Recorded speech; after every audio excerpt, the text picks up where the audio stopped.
నమస్తే, welcome to NTV sports. ICC champions trophy 2025 ఇంకా ముగియలేదు. అంతకుముందే రిటైర్మెంట్లు ప్రారంభమయ్యాయి. సెమీఫైనల్ ఓటమి తర్వాత Australia captain Steve Smith one day cricket నుంచి రిటైర్మెంట్ ప్రకటించాడు. ఇప్పుడు మరో గొప్ప ఆటగాడు రిటైర్ అయ్యాడు. బంగ్లాదేశ్ స్టార్ క్రికెటర్ ముష్ఫికర్ రహీం కూడా వన్డే క్రికెట్కు వీడుకోలు పలికాడు. ఈ విషయాన్ని ఆయన తన ఫేస్బుక్ పేజీలో ప్రకటించాడు. ఈ రోజు నుంచి వన్డే ఫార్మెట్ నుంచి రిటైర్మెంట్ ప్రకటిస్తున్నాను. కెరీర్ మొత్తం ఎంతో నిజాయితీతో అంకితభావంతో దేశానికి ప్రాతినిధ్యం వహించాను. అయితే గత వారం రోజుల్లో ఎన్నో సవాళ్లు ఎదుర్కొన్నాను.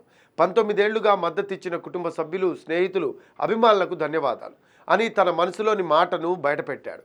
ముష్ఫికర్ రహీం 2006 ఆగస్టులో జింబాబ్వేపై వన్డే అరంగేట్రం చేశాడు. ఇప్పుడు వన్డే ఫార్మెట్లో అత్యధిక మ్యాచ్లు ఆడిన బంగ్లాదేశ్ ఆటగాడిగా నిలిచాడు.